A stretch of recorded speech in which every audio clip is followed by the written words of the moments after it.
Morning students. आज मैं आप सबको साइबर हाइजीन के बारे में बताने जा रही हूँ। ये बहुत ही इम्पॉर्टेंट टॉपिक है।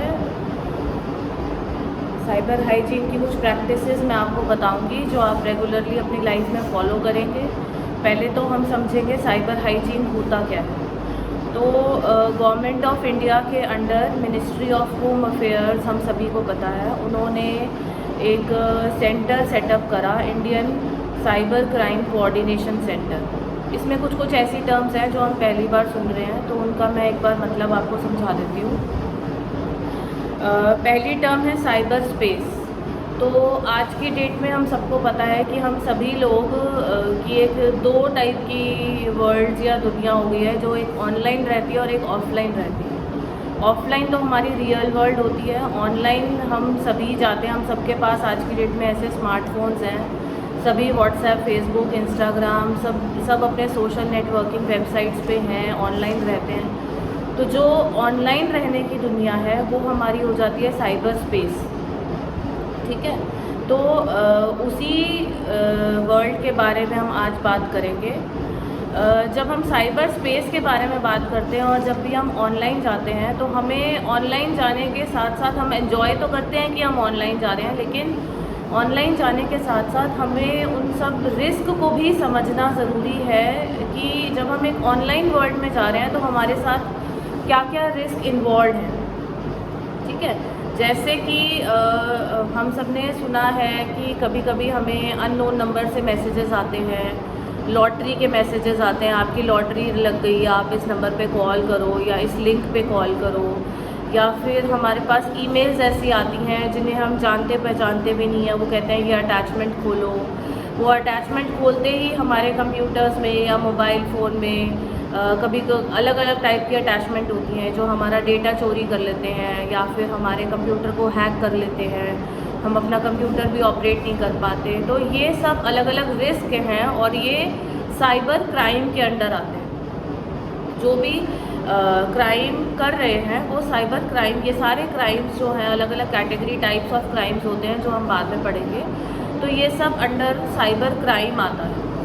तो साइबर क्राइम का में क्या डिफरेंस है? नॉर्मल जो हम फिज़िकल क्राइम समझते हैं, मान लो जो हम न्यूज़पेपर्स में पढ़ते हैं कि किसी के घर में चोरी हो गई, किसी के घर में कोई लूट मार हुई, तो वो डिफरेंस क्या है?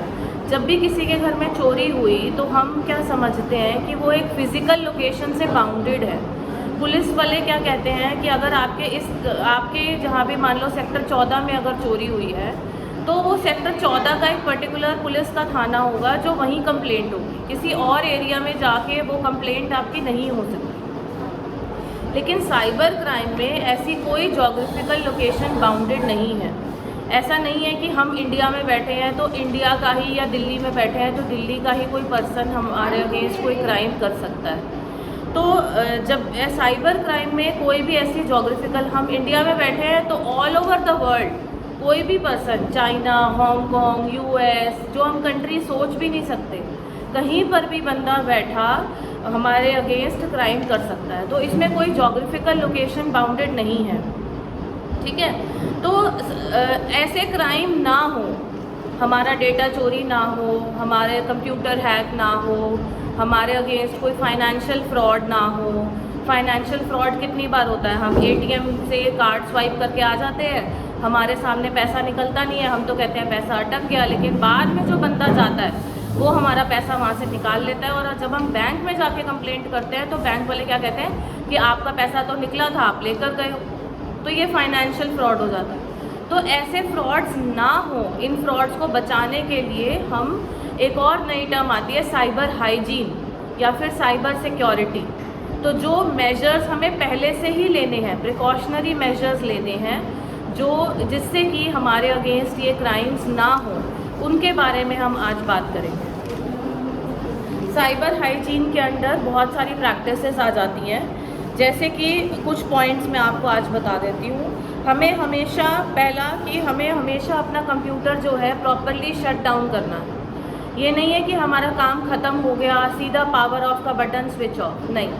प्रॉपरली जब तक आप कंप्यूटर शट डाउन नहीं करोगे, अंदर की मेमोरी फाइल्स जो हैं तरीके से, सिस्टम एक प्रोसेस होता है उसमें कम्प्लीटली ऑफ नहीं होगी और आपका कंप्यूटर जो है एक रिस्क पे होगा हैक होने की।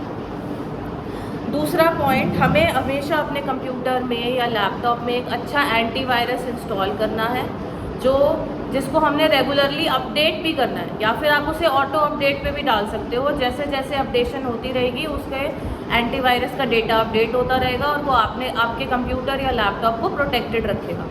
ठीक है, ये था दूसरा पॉइंट। तीसरा पॉइंट है, आपने हमेशा अपने इंटरनेट ब्राउज़र, चाहे आप गूगल क्रोम यूज़ कर रहे हो या मोज़िला फायरफॉक्स यूज़ कर रहे हो या इंटरनेट एक्सप्लोरर यूज़ कर रहे हो, तो हमेशा अपने ब्राउज़र को अप टू डेट रखना है।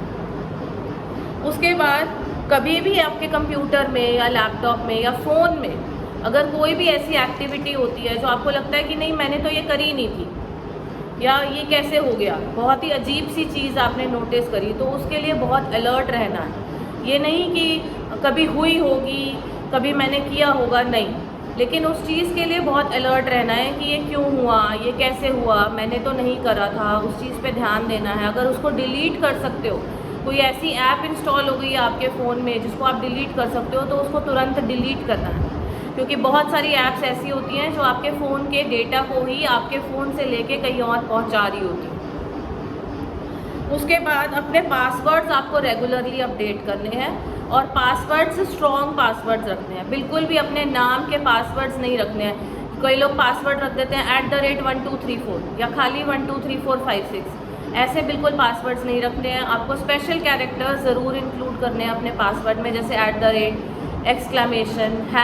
हैशटैग वाला साइन, डॉलर वाला साइन, ये सारे कैरेक्टर्स इंक्लूड करने हैं पासवर्ड्स में। और पासवर्ड्स को एक बार बना के, ये नहीं कि 4-4 साल 5-5 साल वही चल रहा है, एवरी 6 मंथ्स आपको अपना पासवर्ड चेंज करना है। उसके बाद use a modern browser with features such as popup blocker. जो ब्राउज़र है वो पुराना नहीं होना चाहिए, उसको नॉर्मली डेली तो जब भी उसमें अपडेशंस आएंगे, डेली तो नहीं आते, जब भी उसमें अपडेशंस आएंगे आपको अपने पास उसमें ब्राउज़र को अपडेट रखना है, ताकि कोई भी अगर पॉपअप आता है उसमें तो वो उसको ब्लॉक कर सके, कोई भी इनवैलिड या इलीगल पॉपअप उसमें ना खुले। उसके बाद बहुत ध्यान से जो भी आपको वेब लिंक्स आते हैं, कि कई बार व्हाट्सएप पे आ जाते हैं, मेल पे आ जाते हैं, आपका फ्रेंड आपको भेज देता है इसको खोल के देखो, लेकिन नहीं, ऐसे किसी भी लिंक को नहीं खोलना है। हमेशा किस लिंक को खोलने से पहले उसको स्टडी करना है, उसके में क्या नाम आ रहा है। तो उस लिंक, कोई भी मैसेज पे या ईमेल पे कोई भी लिंक आता है तो वो आपको ध्यान देना है। फिर कोई भी ईमेल में ऐसी अटैचमेंट आ जाती है, बहुत बार ऐसे होता है, कोई आपको इलीगल अटैचमेंट आती है, वो कहते हैं प्ले दिस गेम, तो जब आप गेम समझ के उसको क्लिक कर देते हो, लेकिन वो एक तरह का वायरस होता है जो आपके कंप्यूटर में डाउनलोड हो जाता है और उसके बाद आपका कंप्यूटर ख़त्म, आप ऑपरेट भी नहीं कर सकते। तो इन सब चीज़ों का ध्यान रखना है, प्रॉपर्ली स्टडी करना है, जो आपको मेल आई है वो कहाँ से आई है, कैसी मेल आई है, वैलिड भी है या नहीं है, किसी गवर्नमेंट मेल आईडी से आई है, ऑफिशियल मेल आईडी से आई है।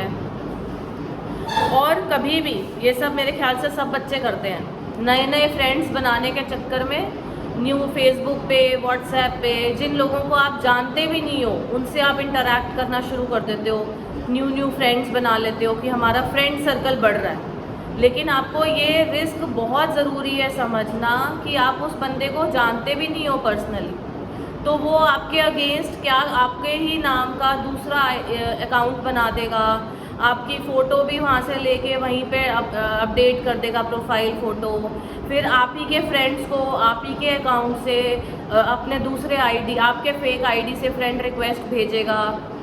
बहुत बार ऐसा होता है, जब आपके फ्रेंड सोचेंगे कि ये तो आप ही का अकाउंट है, जेन्युइन अकाउंट है, वो फ्रेंड रिक्वेस्ट एक्सेप्ट कर लेते हैं, फिर वो फेक पर्सन जो है वो आपके फ्रेंड्स को मैसेज डालना शुरू करता है।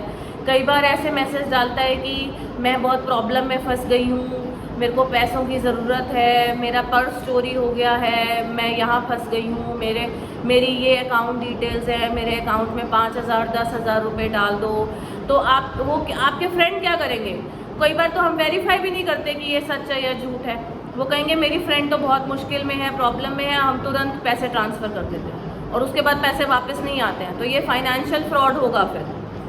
तो आपके अपने अकाउंट में वही फ्रेंड्स ऐडेड होने चाहिए जिनको आप जानते हैं, अननोन फ्रेंड्स तो बिल्कुल भी नहीं। उसके बाद हम जो भी कंटेंट अपना ऑनलाइन शेयर कर रहे हैं, आप कभी किसी को अपना नाम बताते हो, एड्रेस बताते हो। अच्छा, मैंने बहुत सारी फ़ोटोज़ ऐसी भी देखी हैं, आप अपनी स्कूल यूनिफॉर्म तो चलो छोड़ो, आप आईडी लगा होता है और उसमें सारी आपकी नाम, एड्रेस, फ़ोन नंबर, स्कूल का नाम, स्कूल का एड्रेस सब कुछ होता है। आपकी यूनिफॉर्म पे आईडी लगा होता है, आप उसके साथ फ़ोटो क्लिक करके ऑनलाइन डाल देते हो।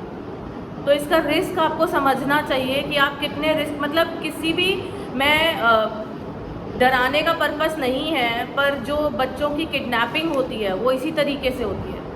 किडनैपर्स को स्कूल का एड्रेस यहीं से पता लगता है, घर का एड्रेस यहीं से पता लगता है। और कैसे पता लगता है कि बच्चा कहाँ है? आप अपनी लोकेशन बता रहे हो उसको कि मैं रोज़ कहाँ जाती हूँ, तो ये दिस इज़ नॉट गुड। उसके बाद use the strongest privacy settings when you setup your profile.